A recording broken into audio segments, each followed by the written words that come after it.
Friends welcome back to our channel. Telangana SC ST BC డిపార్ట్మెంట్స్లో ఖాళీగా ఉన్న హాస్టల్ వెల్ఫేర్ ఆఫీసర్ ఎస్డబ్ల్యూ పోస్టుల భర్తీకి త్వరలోనే టీఎస్పీఎస్సీ నోటిఫికేషన్ విడుదల చేయబోతుంది. ఇటీవలే ఈ పోస్టుల భర్తీకి సంబంధించిన అనుమతులను ఆర్థిక శాఖ మంజూరు చేసింది. అయితే మొత్తంగా మనకు ఈ నోటిఫికేషన్లో 502 పోస్టులు ఉండబోతున్నాయి. గతంలో ఒకసారి టీఎస్పీఎస్సీ ఈ పోస్టుల భర్తీ అయితే చేపట్టింది. తాజాగా మనకు రాబోయే ఈ ఎస్డబ్ల్యూ పోస్టులకు సంబంధించిన సిలబస్ ఎగ్జామ్ ప్యాటర్న్ ఏ విధంగా ఉండబోతుందో ఈ వీడియోలో క్లియర్గా తెలుసుకుందాం. మరిన్ని ఎడ్యుకేషన్ అప్డేట్స్ కోసం ఛానల్ని సబ్స్క్రైబ్ చేసుకొని పక్కన ఉన్న బెల్ బటన్ క్లిక్ చేయండి. వీడియో కనుక యూస్ఫుల్ అనిపించినట్లయితే తప్పకుండా షేర్ చేయండి ఫ్రెండ్స్. ఇక డీటెయిల్స్ మనం చూసినట్టయితే హాస్టల్ వెల్ఫేర్ ఆఫీసర్ ఉద్యోగాల భర్తీకి అయితే టీఎస్పీసీ నోటిఫికేషన్ విడుదల చేయబోతుంటే ఈ పోస్టులకు సంబంధించిన ఎలిజిబిలిటీ చూద్దాం. ముందుగా ఎస్సీ అదేవిధంగా బీసీ డిపార్ట్మెంట్స్లో అయితే బీఎడ్ చేసి ఉంటే సరిపోతుంది, టెట్ అవసరం లేదు. కేవలం బీఎడ్ అర్హతతో ఈ హాస్టల్ వెల్ఫేర్ ఆఫీసర్ ఉద్యోగాల భర్తీ జరగబోతుంది. అదేవిధంగా ట్రైబల్ వెల్ఫేర్లో చూసినట్టయితే డిఎడ్ ప్లస్ డిగ్రీ ఉన్న క్యాండిడేట్స్ ఈ హాస్టల్ వెల్ఫేర్ ఆఫీసర్ ఉద్యోగానికి అప్లై చేసుకోవచ్చు. డిఎడ్ ప్లస్ డిగ్రీ ఉండాలి ఎస్టీ డిపార్ట్మెంట్లో ఎస్డబ్ల్యూ పోస్టులకు గాను. అదేవిధంగా ఎస్సీ బీసీ డిపార్ట్మెంట్స్లో మాత్రం ఖచ్చితంగా బీఎడ్ ఉండాలి, టెట్ అవసరం లేదు. ఎస్టీ డిపార్ట్మెంట్లో కూడా టెట్ అవసరం లేదు. ఓకేనా ఫ్రెండ్స్, ఈ క్వాలిఫికేషన్స్తో మనకు ఈ పోస్టుల భర్తీ అయితే జరగబోతుంది. ఇక ఈ హాస్టల్ వెల్ఫేర్ ఆఫీసర్ ఉద్యోగాల భర్తీకి సంబంధించిన ఎగ్జామ్ అనేది తెలుగు మరియు ఇంగ్లీష్ లాంగ్వేజ్లో ఉంటుంది. క్వశ్చన్ తెలుగు మరియు ఇంగ్లీష్లో ఉంటుంది.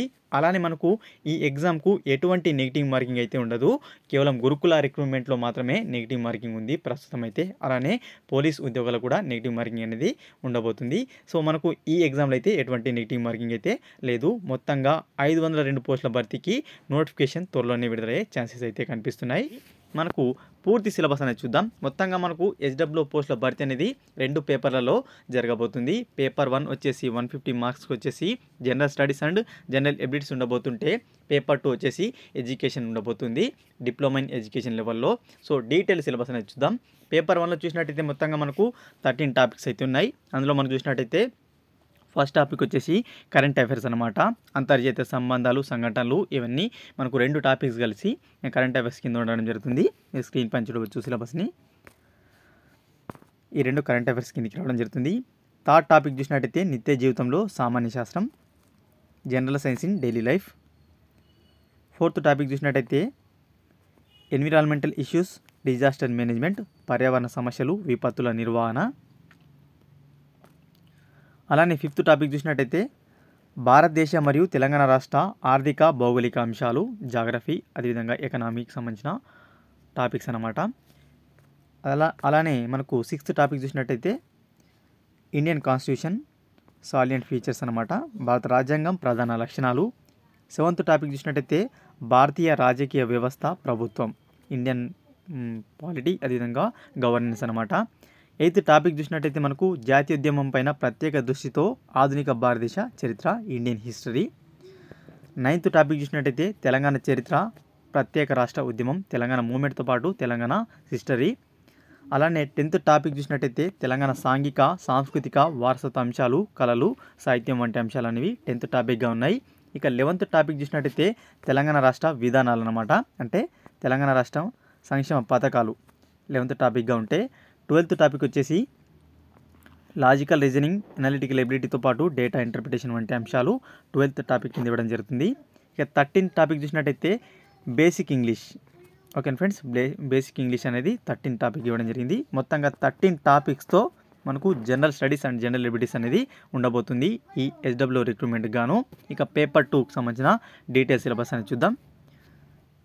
పేపర్ 2 కూడా 150 మార్క్స్కే ఉంటుంది. పేపర్ 2ని మళ్ళీ 4 సబ్ టాపిక్స్కి అయితే డివైడ్ చేయడం జరిగింది. ఫస్ట్ టాపిక్ చూసినట్టయితే ఫౌండేషన్స్ ఆఫ్ ఎడ్యుకేషన్గా ఉంటే, సెకండ్ టాపిక్ చూసినట్టయితే ఎడ్యుకేషనల్ సైకాలజీగా ఉంది. థర్డ్ టాపిక్ చూసినట్టయితే మనకు ఎడ్యుకేషనల్ స్టాటిస్టిక్స్గా ఉంటే, ఫోర్త్ టాపిక్ వచ్చేసి ట్రెండ్స్ ఇన్ ఎడ్యుకేషన్గా ఉంది. ఇక మనకు డీటెయిల్ సిలబస్ అని చూసినట్టయితే ఫౌండేషన్ ఆఫ్ ఎడ్యుకేషన్లో చూసినట్టయితే ఫిలాసఫీకి సంబంధించిన అంశాలు అయితే ఉంటాయి. ఆదర్శవాదం కానీ, వాస్తవికతవాదం కానీ, ప్రాకృతికవాదం కానీ, అదేవిధంగా ఇండియన్ ఫిలాసఫర్స్ అయిన గాంధీ, ఠాగూర్, శ్రీ అరబిందో కానీ, వివేకానందుడు వంటి అంశాలు అయితే ఇందులో ఇవ్వడం జరుగుతుంది. అలానే మనకు చూసినట్టయితే సెకండ్ టాపిక్ అందరు తెలిసిందే సైకాలజీ. మనకు పెరుగుదల, వికాసం, అభ్యాసన వైకల్యాలు, వైయక్తిక భేదాలు, మూర్తిమత్వం, అదేవిధంగా మార్గదర్శకత్వం వంటి అంశాలు అయితే ఈ సెకండ్ టాపిక్ కింద రావడం జరుగుతుంది. ఇక ఎడ్యుకేషనల్ స్టాటిస్టిక్స్లో చూసినట్టయితే మీన్, మోడ్, మీడియన్ వంటి అంశాలతో పాటు స్పియర్మన్ ర్యాంక్ ఆర్డర్ కోరిలేషన్ వంటి అంశాలు ఇందులో ఇవ్వడం జరుగుతుంది థర్డ్ టాపిక్ కింద. ఇక ఫోర్త్ టాపిక్లో మళ్ళీ 4 సబ్ టాపిక్స్ అయితే ఉన్నాయి. యూనివర్సలైజేషన్ ఆఫ్ ఎడ్యుకేషన్ అని, స్కూల్ అండ్ కమ్యూనిటీ రిలేషన్షిప్స్ అని, అదేవిధంగా మోరల్ ఎడ్యుకేషన్ నైతిక విద్య, లైఫ్ లాంగ్ ఎడ్యుకేషన్ నిరంతర విద్య వంటి అంశాలు అయితే ఈ ఫోర్త్ టాపిక్ కింద ఇవ్వడం జరుగుతుంది. ఓకే ఫ్రెండ్స్, మొత్తంగా మనకు 150 మార్క్స్ గాను ఈ ఎడ్యుకేషన్ అనే పేపర్ ఉండబోతుంది. 300 మార్క్స్కి అయితే హాస్టల్ వెల్ఫేర్ ఆఫీసర్ ఉద్యోగాల భర్తీ జరగబోతుంది. ఇక ఈ ఎగ్జామ్ కోసం బెస్ట్ బుక్స్ చూసినట్టయితే paper 1 general studies and general ఎబిలిటీస్గా ఉంది కాబట్టి పేపర్ 1 కోసం జీనియస్ పబ్లికేషన్స్తో పాటు హైటెక్ విజయరాశం అందుబాటులో అయితే ఉంది. సో మీరు బుక్ కొనాలనుకుంటే మాత్రం ఖచ్చితంగా ఆఫ్లైన్లోనే కొనండి ఫ్రెండ్స్. ఎందుకంటే ఆన్లైన్లో కొనడం వల్ల కేవలం మనకు ఫ్రంట్ పేజ్ మాత్రమే కనిపిస్తుంది, కవర్ పేజ్ మాత్రమే కనిపిస్తుంది. కంటెంట్ అనేది ఎలా ఉందో తెలియదు కాబట్టి ఆఫ్లైన్లో మీరు బుక్ షాప్కి వెళ్ళి ఏవైతే మనకు జనరల్ స్టడీస్ బుక్స్ ఉన్నాయో వాటిని పక్కన పెట్టుకొని కంటెంట్ ఏది బాగుందో అది తీసుకోవడానికి ప్రయత్నించండి ఫ్రెండ్స్. ఓకేనా. ఇక పేపర్ 2 కోసం చూసినట్టయితే శ్రీ అను పబ్లికేషన్స్తో పాటు విజేత, అదేవిధంగా ప్రాగ్మాతో పాటు సియా పబ్లికేషన్స్ అయితే అందుబాటులో ఉన్నాయి. ఇంకా నోటిఫికేషన్ వచ్చే వరకు ఇంకొన్ని పబ్లికేషన్ కూడా అందుబాటులోకి వచ్చే అవకాశాలు అయితే ఉన్నాయి. సో మీరు ఆఫ్లైన్లో మాత్రమే కొనండి. మీకు నచ్చిన కంటెంట్ అయితే ఎందులో ఉందో ఆ బుక్నే మాత్రమే తీసుకోండి. ఈ బుక్కే తీసుకోవాలని అయితే నేను చెప్పట్లేదు. ఓకేనా ఫ్రెండ్స్. అదేవిధంగా మనకు కరెంట్ అఫైర్స్ అయితే ఏవైతే ఉన్నాయో కరెంట్ అఫైర్స్ మాత్రం ఖచ్చితంగా బిఫోర్ నోటిఫికేషన్ వచ్చినప్పటి నుండి బిఫోర్ 9 మంత్స్ వరకు అయితే చూసుకున్నట్లయితే దాదాపుగా అన్ని అంశాలు కవర్ అయ్యే ఛాన్సెస్ ఉంటాయి. అలానే మనకు తెలంగాణ హిస్టరీ, అదేవిధంగా తెలంగాణ ఏదైతే మూమెంట్ ఉందో దానికి సంబంధించిన అంశాలు అయితే డెప్త్గా అయితే అడగకపోవచ్చు. పేపర్ 2 కోసం ఎలాగూ ఒక పబ్లికేషన్ తీసుకుంటారు కాబట్టి ఆ పబ్లికేషన్తో పాటు ఖచ్చితంగా డిఎడ్ లేదా బిఎడ్ బుక్స్ని చదవండి ఫ్రెండ్స్. ఎందుకంటే మనకు క్వశ్చన్స్ అక్కడ నుంచే ఎక్కువగా వచ్చే అవకాశం అయితే ఉంటుంది. ఇక ఈ హాస్టల్ వెల్ఫేర్ ఆఫీసర్ ఉద్యోగాల కోసం మీరు ఫ్రీ ఆన్లైన్ టెస్టులు రాయాలనుకుంటే మాత్రం మన వెబ్సైట్ని అయితే విజిట్ చేయండి. వెబ్సైట్లో ఫ్రీ ఆన్లైన్ టెస్ట్లు అయితే కండక్ట్ చేయడం జరుగుతుంది.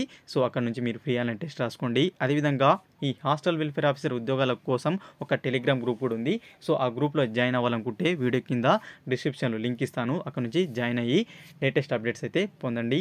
ఎలాగూ ఈ పోస్టులకు మనకు ఆర్థిక శాఖ అనుమతి ఇచ్చింది కాబట్టి త్వరలోనే టీఎస్పీసీ నోటిఫికేషన్ విడుదల చేసే అవకాశాలు అయితే చాలా ఉన్నాయి. కాబట్టి నోటిఫికేషన్ రాకముందే సిలబస్ని స్టార్ట్ చేయండి. మనకు నోటిఫికేషన్ వచ్చినట్లయితే మనకు విత్ ఇన్ ద 3 మంత్స్లో ఎగ్జామ్ని కండక్ట్ చేసే అవకాశాలు అయితే ఉన్నాయి. ఇక ఈ హెచ్డబ్ల్యూ పోస్టులకు సంబంధించిన సిలబస్ పీడిఎఫ్ ఫైల్ లింక్ అనేది వీడియో కింద డిస్క్రిప్షన్ ఇస్తాను. అక్కడ నుంచి డౌన్లోడ్ చేసుకుని క్లియర్గా చదువుకోండి ఫ్రెండ్స్.